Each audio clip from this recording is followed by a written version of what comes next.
I'm pleased to welcome Wyatt Rockefeller, the writer-director of Settlers, which is going to be in theaters and on demand tomorrow, July 23rd. Wyatt, how you doing? I'm great. It's great to be on. Thanks for having me. All right. Well, thank you for joining us. Settlers takes place on Mars in the distant future and focuses on a family dealing with a crumbling outpost and some not so friendly neighbors. Unlike a lot of modern sci-fi, you drop us right into the middle of this story. There's no expository dialogue, there's no opening text crawl, and no indication of where things might go next once the main story kind of wraps up. Was this always the way you envisioned telling this story, or did the scope narrow as it evolved? Well, it always, the story actually, when I first had just the spark of the idea, uh, the story really told itself, which is a good sign. Within 15 minutes of just the initial kind of feeling, and it started with just this feeling of unease when I was in the woods once with my dad. We were walking through the woods, and the it was only though when I then decided to set it on Mars that it felt like, okay, this is actually something that could be a feature that people could really sink their teeth into, and just thematically and visually, this is much larger. I didn't change it much from there. There were some changes, but I really do. I mean, this is all told through the naive perspective of this young girl, and basically, as the story unfolds, it's almost like the reverse of peeling back an onion. It's like her horizons expand little by little. She barely knows what's beyond, over the nearest hill when we first meet her, and we just continually reach farther into the distance as the movie unfolds. Yeah, it is a very almost entirely subjective movie, which is one of the cool things about it, but it's also sort of frustrating when you get into it because you're like, I want to know more about these characters and what happened and how this whole outpost came to be, but you really commit to the bit. So congratulations on that. Now, where did the Mars aspect come from? You said you discovered this idea walking in the woods, but where was that leap to another planet? Well, I was actually, it's somewhat prosaic. I was trying to think of a place that they couldn't leave because it's so integral to the plot that they feel like we have no choice. This is our best option, and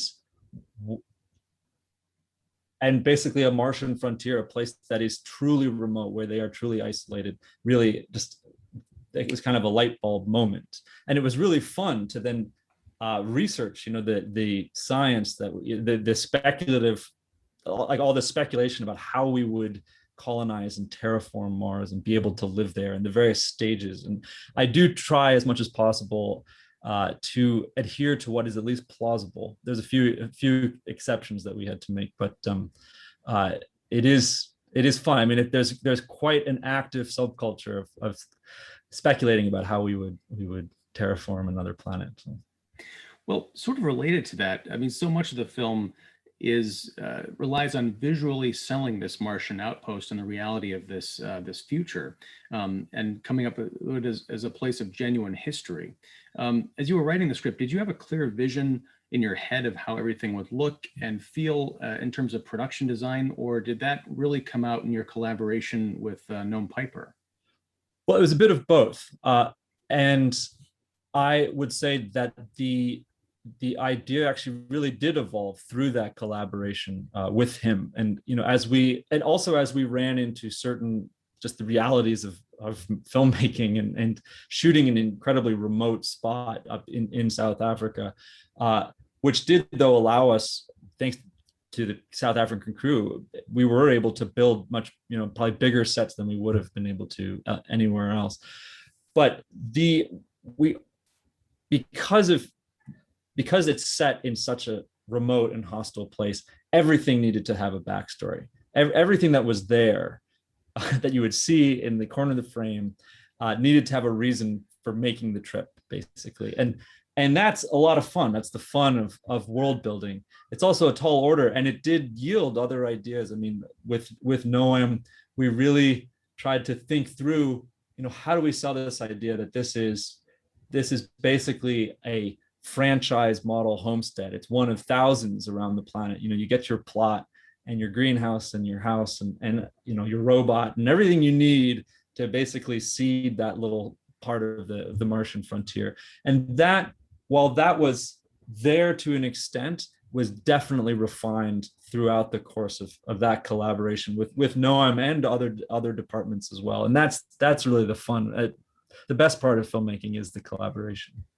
Well, it's interesting you say that, because that is a detail I don't think I picked up on, was the idea that there could be more of these outposts anywhere, aside from maybe something that happens towards the end, which I don't want to get into. There really is a feeling of isolation, even with these not so friendly neighbors that I mentioned, sort of being contained in this pod, or at least the bit of the frontier that they are allowed to leave, because they are terraforming. They haven't quite mastered the entire planet yet. Yeah.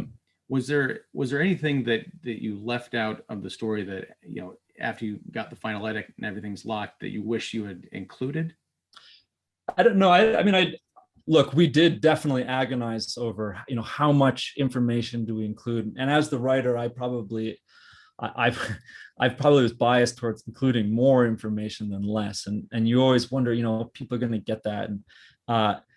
And I think I don't have any regrets. I feel like just seeing initial reactions from those who have seen it, that people are getting it. They're getting what they need to get. So that was a relief. That was a relief. I think it's very important as the storyteller to have all the details in your, you need the backstory. You need to be able to answer those questions, but you don't necessarily need, or you can't include all of that in. But having that information helps you to inform something that will then feel real on its face, even if you're not explaining the full context. Now, you mentioned you filmed in South Africa. Was this pre-COVID, or how did the pandemic, which kind of affected the movie industry as a whole last year, did that have an impact on your film, or was it pretty much in the canon, just doing post-production during the last year? Well, it was the latter. We were fortunate to shoot in the fall of 2019, and had actually locked picture right when COVID first struck in the West. And so we did frankly benefit, I think, from having an extended post-production schedule. It meant we had to sit on the film a little longer than, it would have been great if this came out last year, but frankly, I think it's a better movie because we had that opportunity to really tweak things in post-production. Was that a challenge, having to, I mean, I imagine in the best of circumstances, you'd be in a studio or, with a team overseeing like digital effects and editing and things. I imagine a lot of that was done remotely. So am I correct, first of all? And if I am, was that a particular challenge? It was, and a lot of it was done remotely. I was able to, so we actually ended up doing the sound and the color and the VFX in Berlin, the post house we were working with, and I was able to be in the room with them, and that was really because this was last summer, and COVID was at a low ebb at that point in Europe, and so the restrictions allowed it. I don't know how people would like color correct without being in the room. It is just, among other things, it would just be maddening. Well, you get some really surprising performances out of Jonny Lee Miller and Sofia Boutella and Ishmael Cruz Cordova. But I'd like to ask about two of the main performances from your younger actresses in the film, Brooklynn Prince and Nell Tiger Free. Without giving anything away about these, actresses and who they're playing in particular, they are asked to participate in some pretty harrowing scenes. Tell me about casting for these particular roles, and how you were able to keep from traumatizing your young performers during some of this challenging material. It is a very good question. There was definitely a few moments on set, because there are a number of scenes where Brooklynn in particular has to cry, and crying doesn't quite adequately describe what she had to go through. But anyway, had to give these very emotional performances. And, I just remember being like, what am I doing? I'm just making this 9-year-old girl cry over and over again on cue. But those are the scenes that she really focuses on, that are so important to her. And she does go there. And I think crucially, her father was there with her and was really the one to help her get into the mental space that she needed to be in order to really believe what she was doing. And I think it was so working with him was just as important as working with her, and we were able to get there as a team. With Nell, similarly, she really can experience what the character is going through, and which was really, really hard, and very much informed some of the choices that she made based on the experience that she had actually had on set from the previous day. Informed her choices about the character. And that was really cool to be able to work with her in real time on that. We actually changed the script. I won't give it away because it would give away a lot, but we changed the script based on her reaction to a scene that we had shot the night before, and definitely for the better. Wow. And I guess why that's so exciting. Sorry to go on about this. No. But I mean, I think the value of this film is really about, the circumstances that these characters find themselves in that forces them to consider these options that they wouldn't in a million years. And so the more honest you are able to be about that, the better. And the fact that we were able to draw on this lived experience of hers meant that it just felt like, okay, this is as close to the truth as we're going to get. Now, as far as the reactions of some of the older, the more seasoned performers, particularly Ishmael, and again, not giving anything away story-wise, did you work with him and say Nell on how to navigate these scenes? Because I imagine as hard as it was for her, it's got to be really awkward for him in some of these scenarios.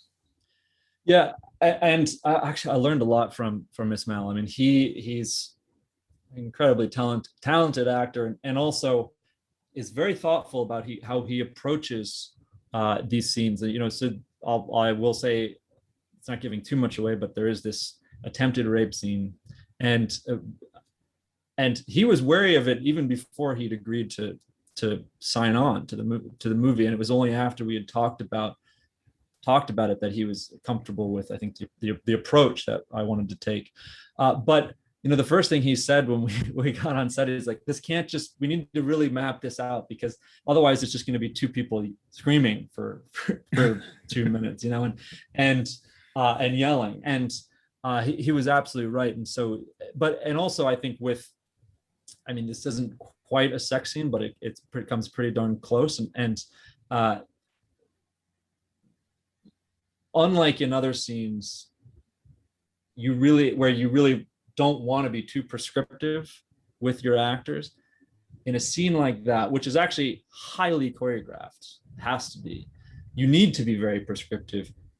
One, to really protect them, but also to allow them to really do their jobs, to be able to focus on reacting rather than thinking about how to navigate this inherently awkward situation. So it's not a big time for improv, is what you're saying. Well, I mean, no. I mean, I think in terms of what you're actually doing, no. But it does at least allow you but at the same time, that specificity gives them the space to then just inhabit the character and be free within the character rather than just following a script, if that makes sense. Yes. Lastly, you're a trustee in the Rockefeller Brothers Fund, which is dedicated to, from what I read, building lasting solutions to the challenges facing today's increasingly interdependent world. You also worked in the Obama administration's EPA.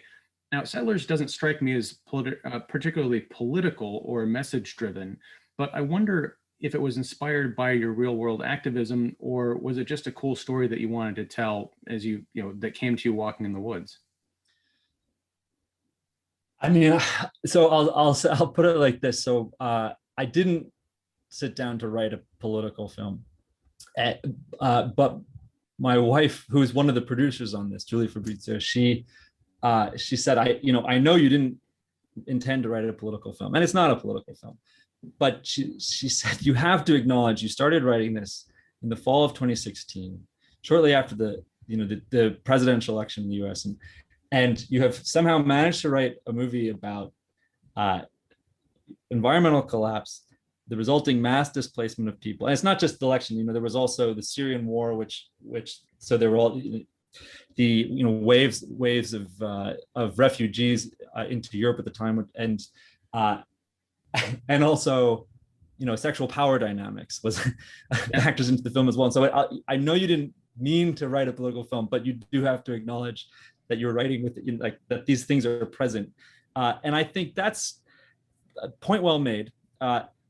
And that is, in some ways, the fun of sci-fi, is that you are able to actually engage with current topics that can be very fraught, but you can do an end run around people's biases because the places and the names and the faces are different. And that's, I think, a real strength to working within genre. And I think it's one of the refreshing things watching the film. I mean, the title kind of could imply, something about conquest and, things like that nature. But, it really is something there that's allows the audience to read into it what they will, to imagine, like I said earlier, a history for this world and this universe and the situations that led to it. But it isn't, there's nothing, a big message hammering into the audience's head, which is kind of, it feels refreshing, because it feels like so much of modern science fiction is, agenda driven, on, either side of the aisle that you want to look at. So yeah, it's very interesting to see that play out in a film such as yours. And I congratulate you on finishing, dreaming up Settlers, finishing it, and releasing it out into the world. So what's next? This is your first feature. Have you caught the bug? Are you going to do some more film work? Yeah, well, I appreciate the question. I'm actually right now writing a script about the man who killed Rasputin. So different genre, Yeah. but it basically follows his movements through the night of. And at least the story that he told in his memoirs, he ended up having to poison, shoot, bludgeon, drown Rasputin in order to kill him. And really, I mean, there's two things that appealed to me about this. One is just the political context of the time. We're in the blood red twilight of this empire that it is just about to crumble under its own decadence. But then you also have this story of this guy who's basically at war with himself, who projects this onto this other man, and is just trying to cut this part of himself out, but just can't seem to do it. He just can't seem to kill him. And I think there is actually, even though this may seem completely separate from Settlers, completely discrete from Settlers, for me, I'm interested in this, I guess, taboo, people considering things that they wouldn't consider in a million years, which suddenly seem reasonable given the context, even though if you take a step back, start to seem absurd again. And so it's been a fun one to write. It's been a little tricky, but hopefully I'll crack it. So you're still writing it. Any thoughts on when you're gonna roll? And are you going to direct it as well as write it? I hope to. Yeah, this is right now. I'm just writing it, but that would be I would love to. So hopefully you won't have to wait too long. and hopefully we'll get a chance to talk about it. That sounds really cool. Yeah, I'd love that. Yeah, and also sounds, like you said, thematically in line in a weird way with Settlers. So congratulations on getting your first film out there to people. Check out Settlers, not you, but the folks watching, in theaters and on demand Friday, July 23rd. Wyatt, thank you so much for talking to me. Hey, thank you. Really appreciate it. All right, take it easy.